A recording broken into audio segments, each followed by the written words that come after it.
Good evening, everyone, and welcome to this week's episode of Tea with Doug G. If you don't know me, my name is Doug Gooden, and y'all, this week we have a very special treat because I have my very good friend Taylor Frady on here, and well, Taylor and I share a common bond, a common love, a common passion, and that is horror. We both are obsessed with horror films and the horror genre.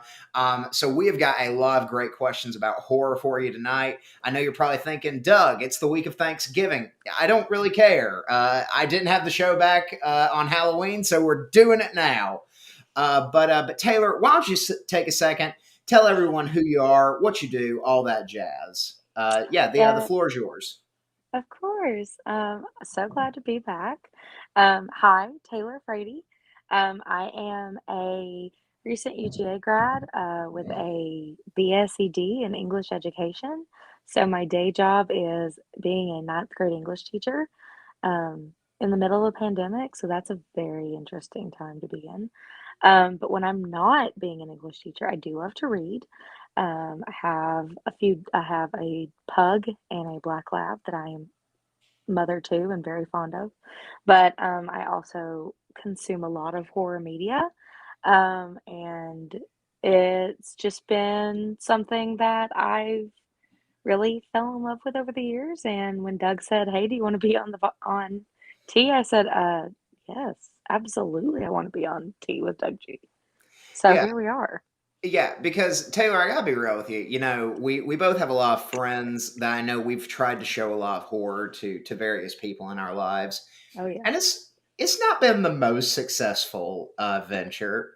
So Yeah. so I think we can use this time as an opportunity to really defend the horror genre and defend horror as a whole media.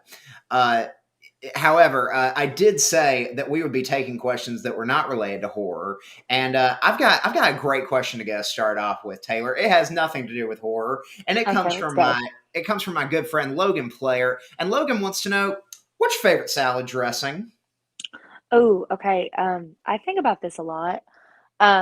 Ginger dressing is my very favorite. Mm, Specifically like the ginger dressing you get at like hibachi restaurants because you know they hmm always hmm have like the option for ranch or ginger. Yeah, yeah, yeah. If I could get that anywhere, that I would eat salad a lot more often. What I about got you? you. Newman's Own has a Caesar vinaigrette that I Mm. absolutely adore. It's got a little bit of a horseradishy kick to it. It's great. Ooh, I like Um, that. yeah.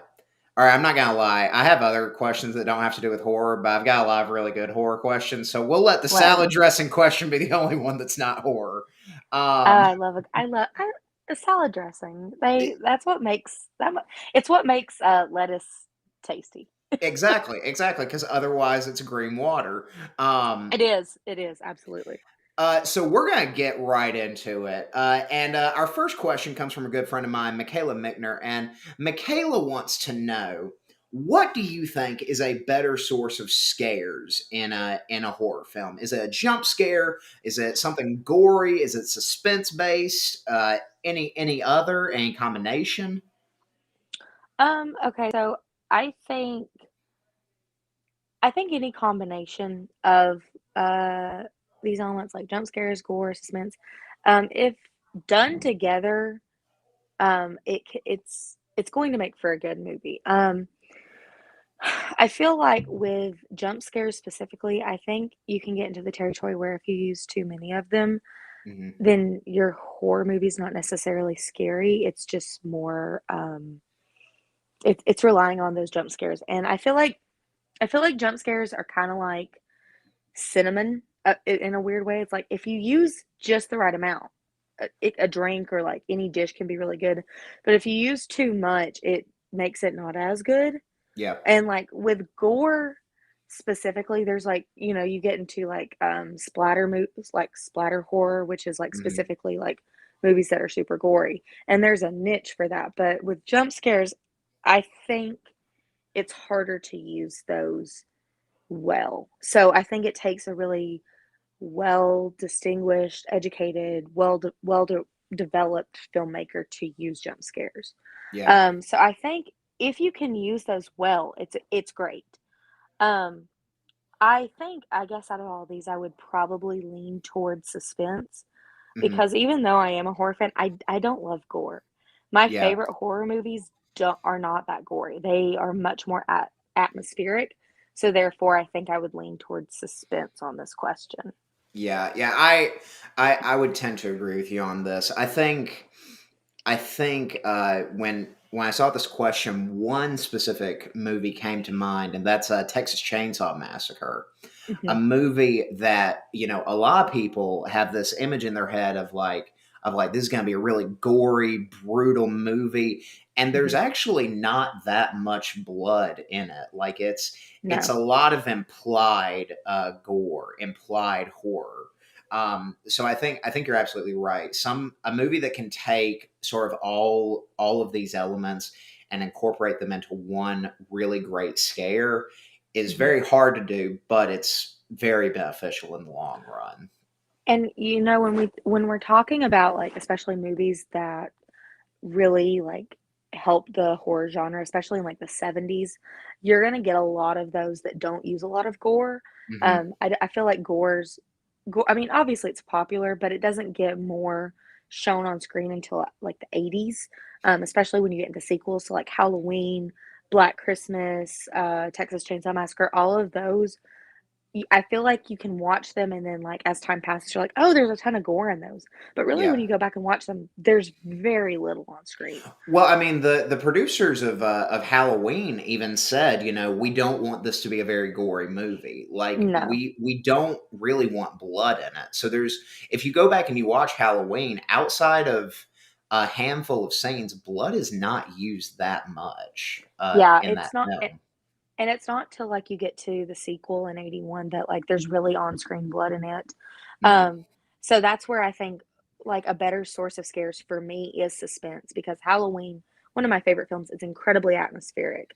So Yeah. you get the score, you get the setting, and that's what kinda creates the feeling of fear that you get Yeah. when you're watching it. So, Yeah. I think Absolutely. this is I think this is a great question. Absolutely. So, Michaela, Michaela, heck of a great job. question. Heck of a question. Absolutely. What an awesome question. And kind of going on the same path, horror is a very wide genre. And there's a lot of different little inner workings, subgroups of horror. But horror is also something that is constantly evolving, constantly changing. And I think a lot of people have this reaction to horror that it's all bad. It's all like uh, dismissive in that it promotes horrible values. Yeah, yeah, yeah. And Mhm, I think that most of those claims are not really based on much mhm. fact. But in horror's long history, can you think of any horror films, horror tropes, subgenres that you think probably should be phased out? There's one that I think I don't know that it needs to be phased out. I think it needs to be really reanalyzed. Okay, I wanna know what yours is because Yeah. I don't know. I wanna hear yours first, and then I'll think about it.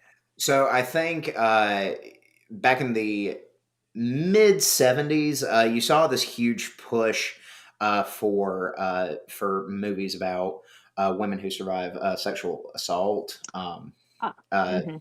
yeah, they're coined rape revenge movies, Yes. and the problem with that is that really all of them just kind of turned into gratuitous Mhm, borderline. I'm trying to figure out the word, snuff films, mhm, as opposed to like trying to actually empower these female characters. mhm, And I think there are some movies that do that pretty well that have come out in the last few years, but I think it's so hard to do that well, that I mhm. think I think that's a subgenre that we either need to try and try and move away from it, or just really need to reanalyze what angle we're coming at Mhm. from. Because yeah, I think it's interesting too that you mentioned that because Kevin and I actually watched a film that was on Shutter. It was really super popular a couple of years ago. It came out. It's called Revenge. Have you seen it? I have seen it. Okay, I have okay. seen it. So we watched it, I think it was like the week of Halloween. Yeah. And also, name drop for those watching T. Oh yeah. If you're a horror fan at Oh yeah. all, Doug and I are the biggest supporters of Dead Meat on YouTube. James and Chelsea, please come on T.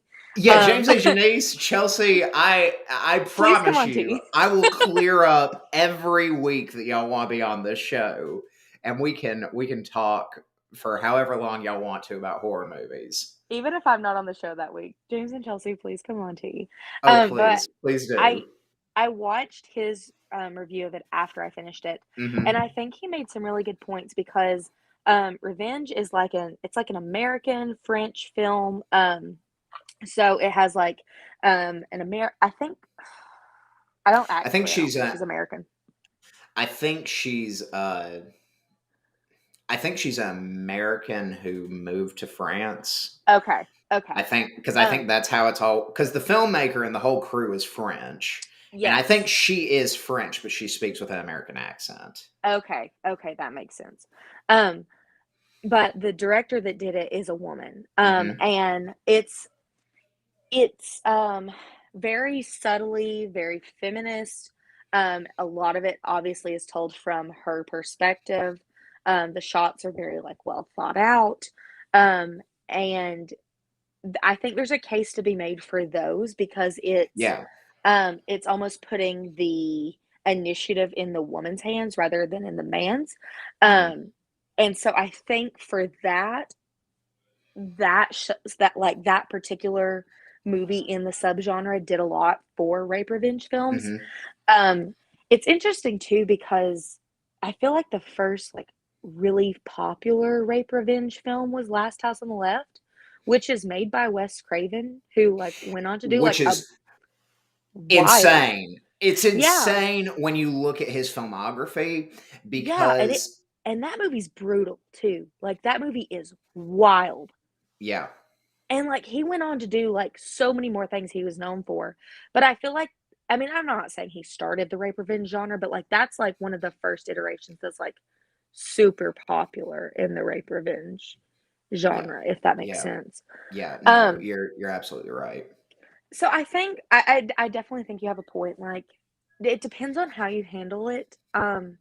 Revenge is a great like, if the content is something that a viewer can handle, I think it's a great addition to the genre as a Hmm. whole, Hmm. um, and I really enjoyed it. Yeah, With that said, it's not an easy watch, so it is, obviously and I think it's also worth mentioning. It is kind of an outlier in this subgenre.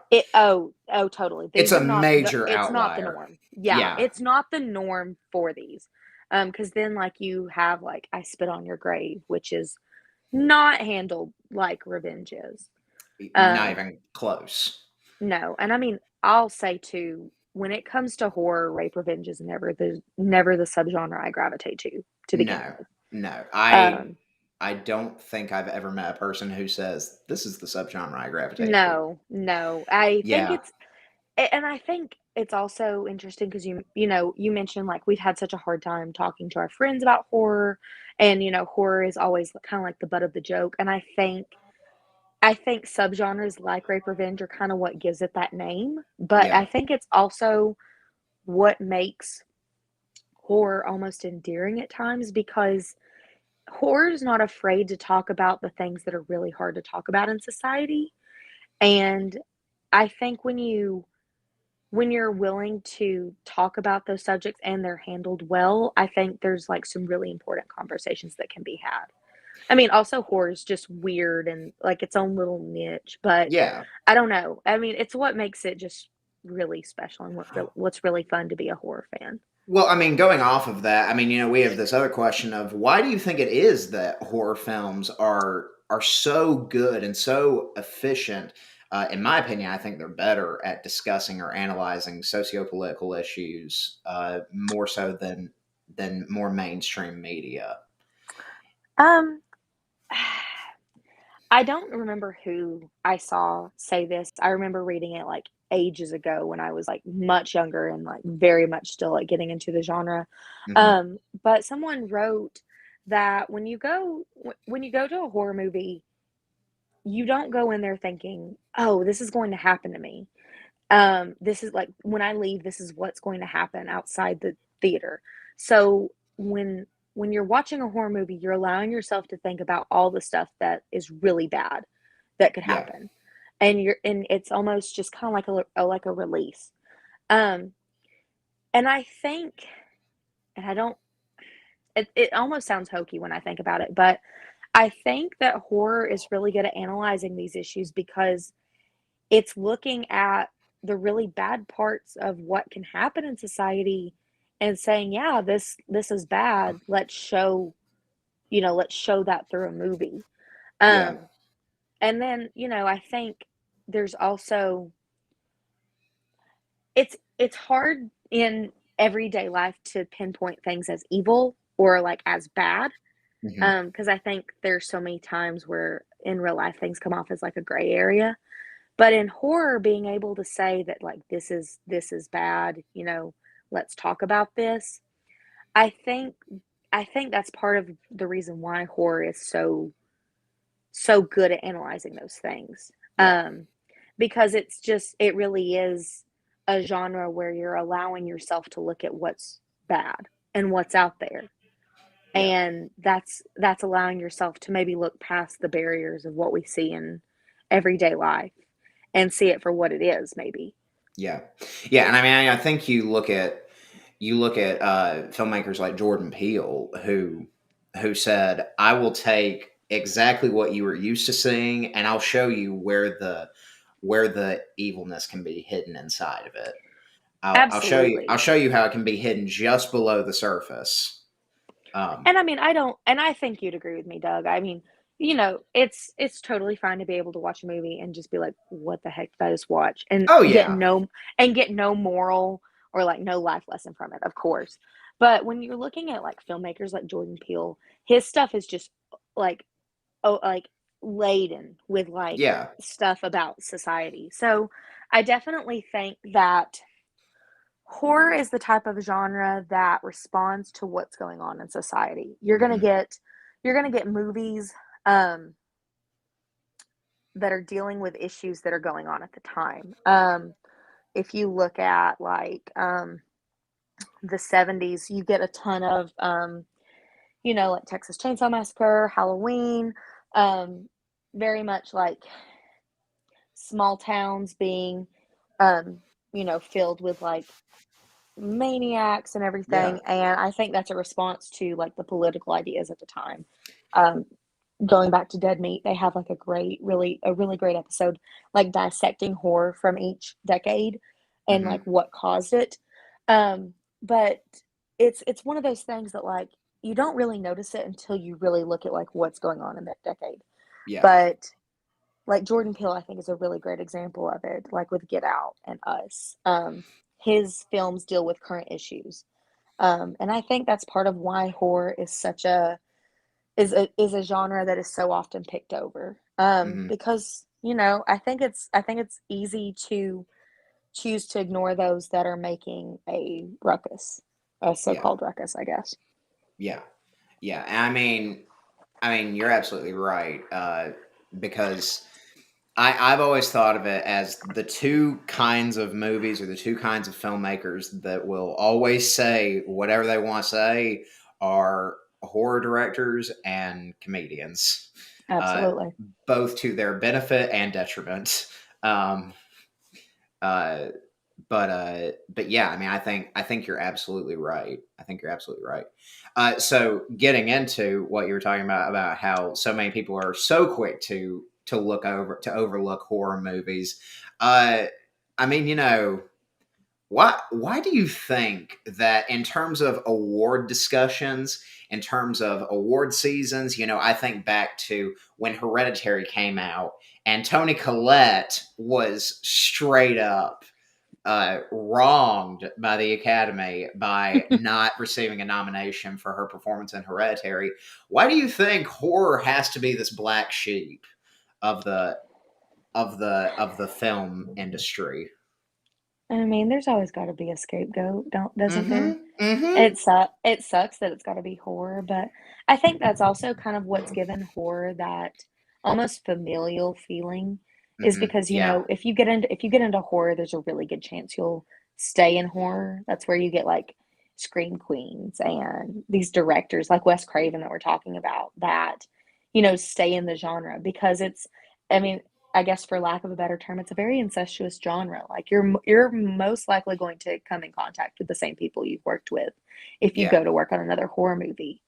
Um, but I think it's easy to dismiss horror because it's so willing to talk about the problems in society.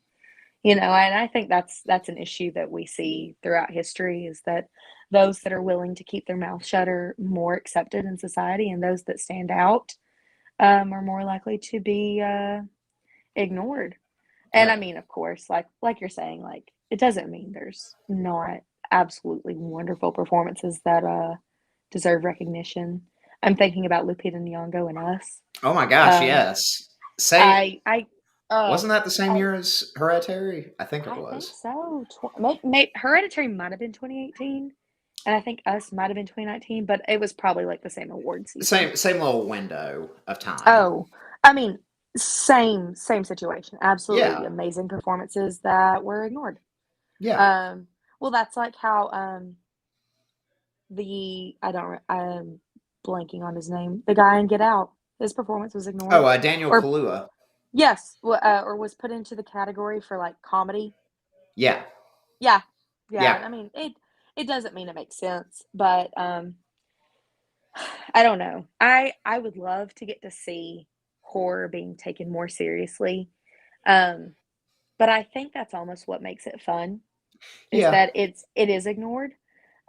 Because I mean, I guess it allows you to do your own little thing, Yeah. you know. Well, I mean, I think about a great performance and a great movie. No one should give Jeffrey Combs an Oscar for playing Dr. Herbert West in not Hereditary, Reanimator. But good lord, I love watching the man do his thing. Oh, absolutely. Yeah. Or I mean, or I just it's so it's so fun to watch horror too because it's so easy to get lost in the sauce almost. Yeah. Um, Yeah. I mean, it's so easy to just to slip into a movie for like an hour and a half and just be like, Hmm. okay, let's just see what happens and what they'll throw at the screen. So, and Yeah. I think that's also part of the reason why we love the actors and actresses that we see so often because they come back to the genre. Yeah. So, Okay, so we're kind of on this trail of a lot of people like to hate on horror movies, yeah, but absolutely. a good friend of both of ours, Ben Tankersley, is Ben, Ben's one of those people who Ben, I hope you don't get upset that I'm calling you out here, but Ben's one of those people that both of us have tried to get to really love horror, and it just hasn't worked, and that's fine. That's totally fine, Ben. But Ben wanted to know, what do you think is the real difference between a bad horror movie and a campy one? And Taylor and I were talking about this beforehand. These are not mutually exclusive terms. no. Um, Just because a horror movie is one or the other does not mean they are both. okay, so if you will, um, an analogy going back to my English teacher roots. A can't okay, a bad horror movie. Let me see if I remember how I said this. A campy horror movie might be bad, but a Hmm. bad horror movie is probably campy. Now, okay, so here's the thing. I For me, bad horror movies are movies that are unoriginal, um, boring. We're seeing the same stuff happen. campy horror movies are have enough different things going on the screen for me to be entertained. And I think the thing is that it probably has to do with the intent, because you can have filmmakers say, "Oh, let's make a really bad horror movie, like a bad Yeah. good horror movie," like Sharknado. But then you have, I think, directors that are so genuine with their intent to make a like just to make a movie, like or maybe like a Hmm. horror movie that they think is good and it turns out campy. Yeah. And I think that's the difference, is that when you can see the sincerity through it, like the one example I'm thinking of that I think been a scene that I think y'all did on Setting the Scheme was Sleepaway Camp. Ah, That's campy. yes. That's Oh, campy, but it is Sleepaway not a Camp. bad horror movie. It is a fabulous iteration in the genre. Um, It's but I something. think Oh, it is oh, something. if you haven't seen Sleepaway Camp, you absolutely should see Sleepaway Camp.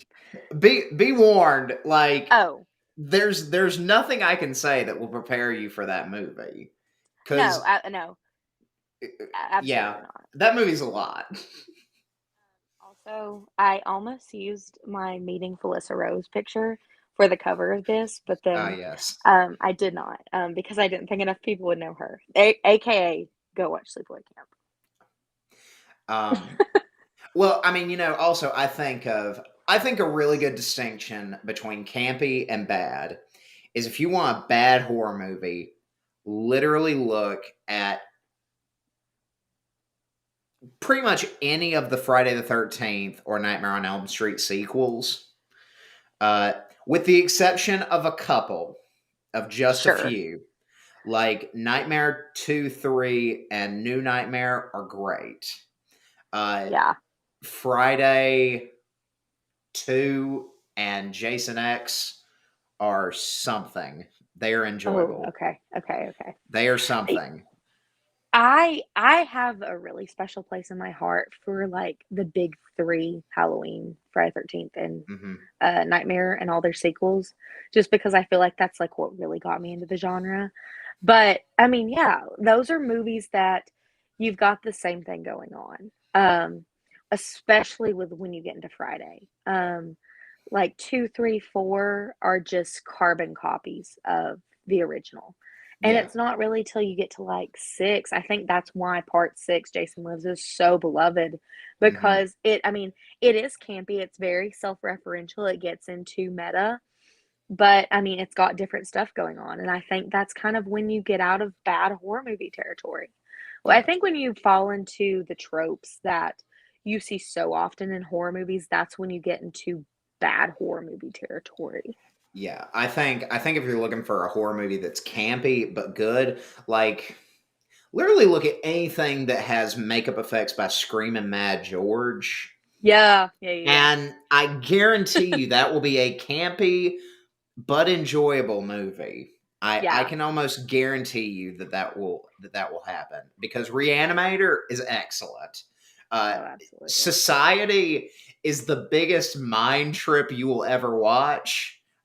From Beyond, I haven't even seen it, but I know about what goes down and From Beyond. I Um, think also, like, it depends on, like, how you enter the genre, like, if you enter mhm. the genre through, like, the big Yeah, 3, like, the yeah, very classy, like, uppity horror movies, like, the ones you always hear about, that's a type, but if you go through the campy, movies that are definitely, like, the B list that you can find on Shudder or something, I think you'll just have, like, a different, excuse me, appreciation for the genre, so yeah, yeah. There's definitely something to be there's something to be appreciated from those campy movies. Oh, yeah. But one of the great things about horror, and specifically one of the great things about campy horror movies, is that there's been this weird tradition sort of starting where every now and then you'll get a campy horror movie like Evil Dead or Reanimator. And for some strange, unknown reason, someone thinks, hey, let's turn that into a musical. Let's turn Mm. that into a stage musical. And I gotta tell you, if you have not seen Evil Dead or Reanimator the musical, good lord, like I can't even prepare you for what you would be getting into. But Taylor, I am curious, and this is kind of a question from out of left field. But what's a horror movie that you would absolutely love to be turned into a musical? Hmm. Let me think about this. Oh boy. Because okay, I have a couple. I have a Okay, couple.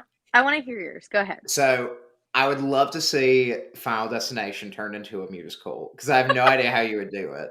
But Can I you can imagine just the see, technical effects on that?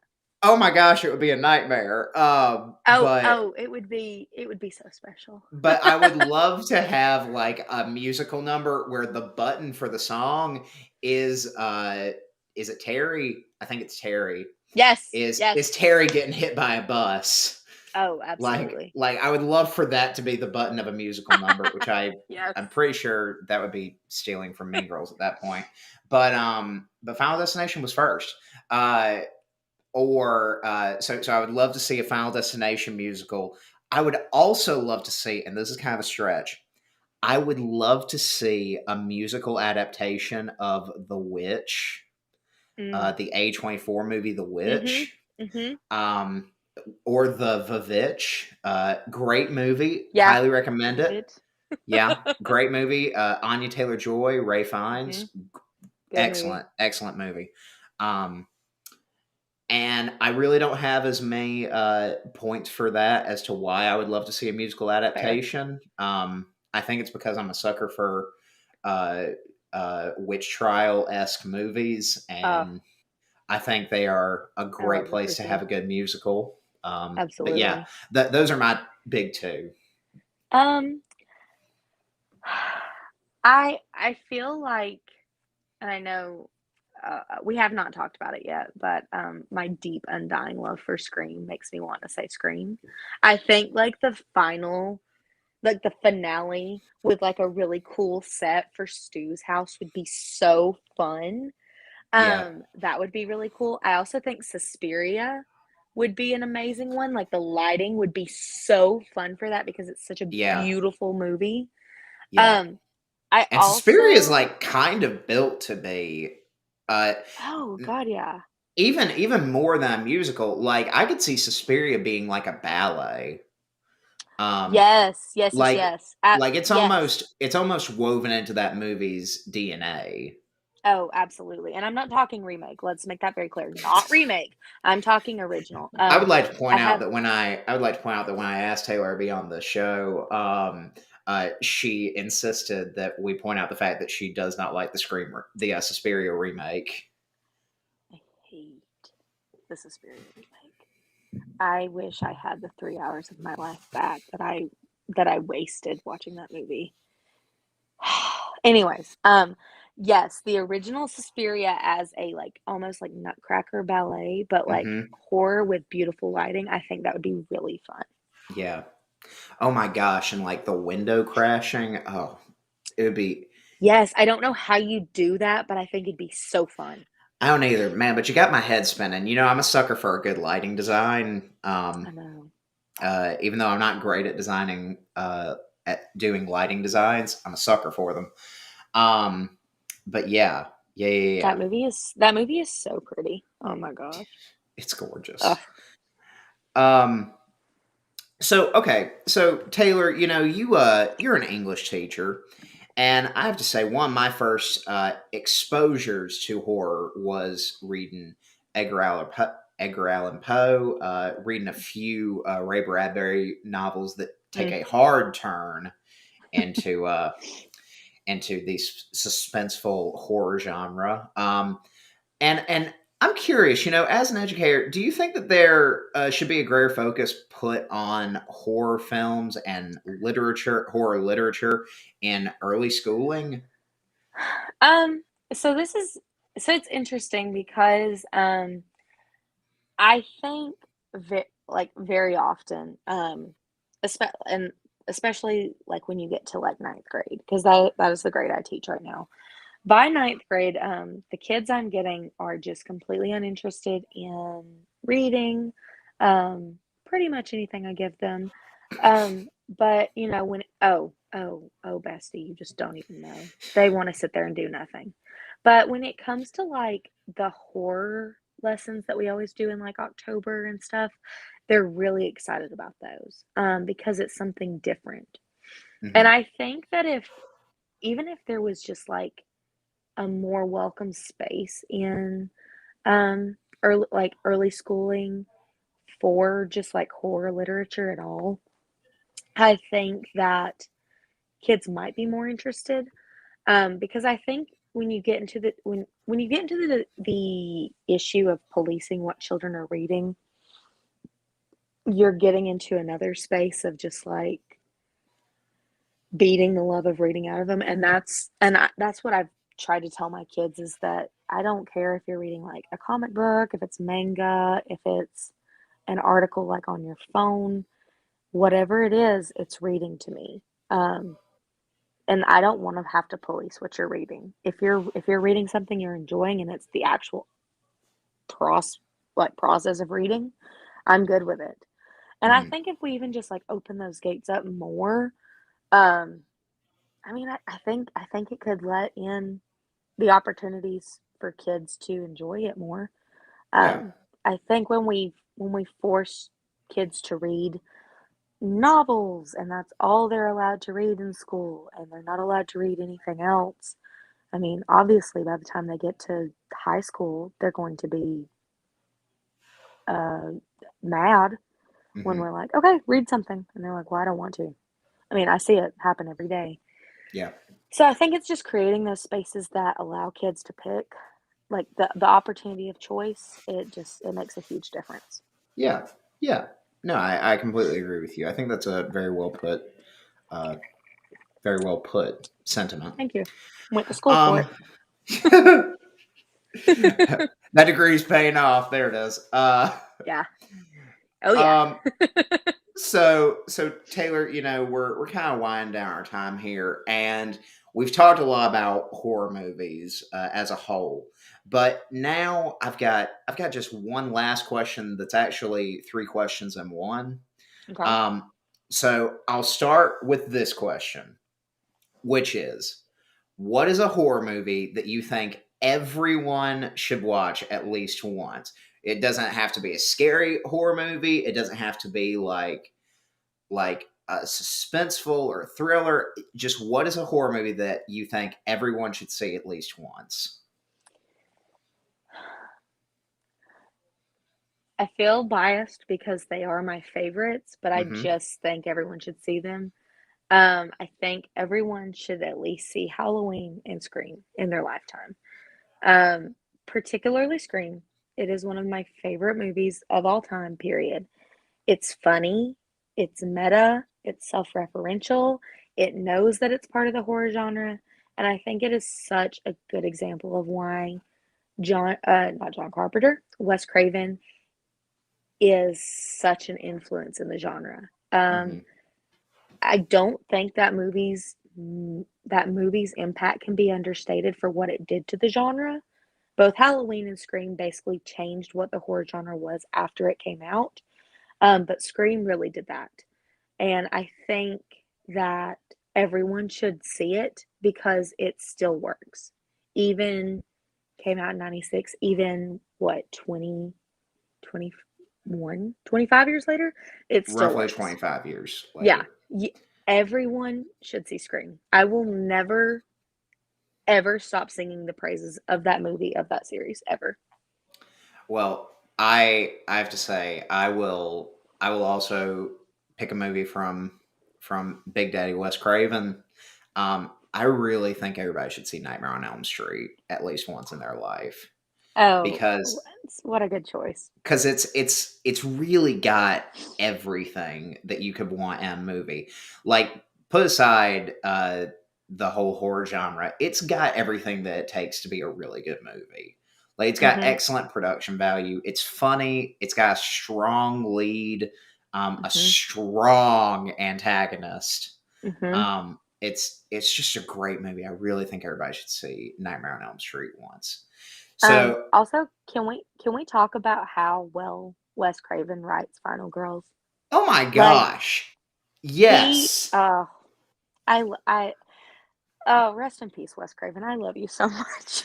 Like, I mean, and I think if you look at the characters of Nancy Thompson and Sidney Prescott, like they are they're what you want any other final girl in a movie to be. They're what you Yeah. want your protagonist in a horror movie to be. Like if every character in a horror movie were Sidney Prescott or Nancy Thompson, the movie would be over in 5 minutes. hmm Well, it's also really nice because, and I love Laurie Strode from Halloween, one of Hmm. my favorites as well.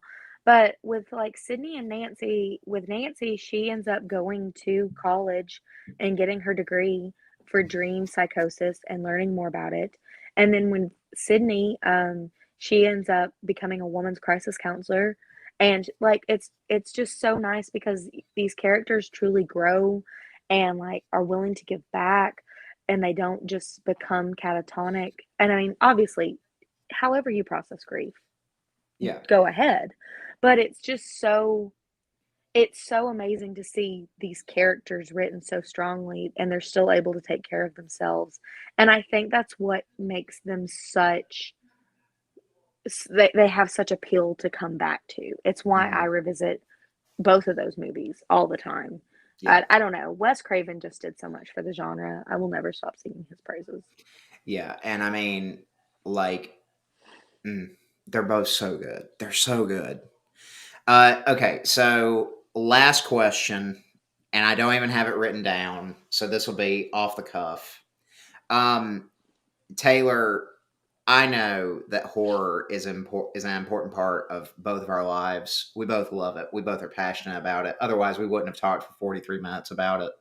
It's true. Um, but I want to know what what in your life was the first horror movie that you saw, and what was the movie that you saw that made you go, "I love this genre." So the first horror movie that I ever saw was introduced to me by my stepmom, probably middle of seventh grade. So I was what my kids that I teach now are like 14, I was like 12. Okay, so pretty Yeah, young, maybe 12, 11 or 12. 13 Yeah, ish, 12, yeah. 13 ish. Um, she showed me Jeepers Creepers. For those that may not know the genre super well, movie that's pretty often snubbed because Victor Salva is a convicted child molester, Yeah, he's a piece of which, crap. yeah, really makes it hard to take in his content. Obviously, 12-year-old me did not know that at the time. And that was the first movie I ever watched. I immediately showed all my friends because I was like, I'm a fan of this. It has Justin Long in it. I thought he was the bee's knees for a minute. Um, but then, uh, funnily enough, my stepmom also showed me Scream.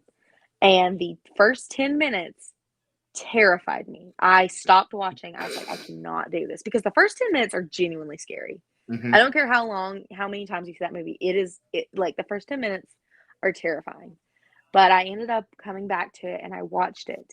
And I don't know if you don't know about Scream, but it's like a who done it, you know? And by the end of it, I was like, I'm hooked. And I think then she ended up buying me a box set of like like Halloween 6, Halloween H2O, Halloween Resurrection. Halloween 6 and Resurrection are in and of itself interesting. But I watched Oh yeah. Halloween Oh H2O yeah. and I was like, this is it. And Hmm. I really didn't look back after that. So it is because of those movies that I've talked about so much over the past hour that I'm I am the horror fan I am today. Yeah. So that's that for me. Yeah. I will say, the first horror movie I ever saw was Friday the 13th, Part 3. Mm, And I saw it when I was way too young. I think I caught that when I was 8, and I was horrified, like enough to where I did not touch horror for, let's see, I don't think I watched another horror movie for 9 years. Like I was in my senior year of high school before I watched another horror movie. do you want to Um, know like a you want to know like a really hot take? What? I think oh, I don't okay, part 3 is my favorite, and I think it's arguably one of the best. Okay. I'm going to disagree with you on that. Don't Respectfully worry, so. don't worry. It's not a popular take, but I love part 3. Ugh, Uh, but yeah, so part three was the first one I ever saw. But the horror movie that really got me in, and actually it was a double feature because I watched these movies back to back. I caught a not Friday the 13th, a Final Destination mm, marathon one weekend while I was in my senior year of high school, and I watched every single one of them start to finish back to back, and it was amazing. And then 1 week later, I remember it vividly. I procrastinated on a project for economics that I mm. was not going to finish on time, and I knew that very well. And I just turned on the TV, and there was Scream, and I watched it start to finish at like 3 in the morning. And I basically just said, "All right, well, I'm gonna take an L on this project, and we're That's gonna fine. watch Scream for a little bit." And That's I fine. wound up I wound up getting an A on the project. I don't know how that happened, but I did. I think he gave everyone an extension. Wes Um, Craven was looking down on you for that one. he was. Goodness, Taylor, we have talked for 40, almost 50 minutes about horror movies, and I gotta tell you, I have loved every single minute of it. This has been a great time. I've had a good time. I knew this was gonna be a fun episode, but this has been just awesome, start to finish. Thank you so much for coming on. Did you have a good time? Oh, if we want to do a part 2 ever again, I will happily do it. Girl, I I could might hit you up. Doug, we've talked about this. We could easily have like 3-hour discussions about this. It wouldn't be entertaining for anyone else, but we could do it. Yeah, I'd have a yeah. great time. Hey, we've like consistently had 4 people watching this. So to those 4 people, thank you. I think Um, Kevin's one of them. Hey, I honey. believe Kevin is one of them. Um, but and my mom is one of them. Hi, mom. Uh, I miss Gooden. but yeah, Taylor, thank you so much for being on. Friends, thank you so much for listening in to this episode of Tea with Doug G. I will give a content warning on the little caption for this video going forward because I should have thought about doing that beforehand and I didn't because I am an idiot. Um, but yeah, be sure to keep up with all the things Viter Media has going on. We have new episodes of Saying the Skeen every single week, and this week for Thanksgiving, we've got a great episode coming out. We're talking about Knives Out. Great episode. Thoroughly enjoyed that episode. And it also stars Jamie Lee Curtis and Toni Collette, two queens of the genre. My girls. My girls. But yeah, be sure to check that out. I'll be back here next week with another episode of Tea with Doug G. And yeah, I think that's going to do it for us tonight. So for all of us here at Tea with Doug G, I'm Doug Gooden. That's Taylor Frady. And this, friends, has been The Tea. Y'all have a great week.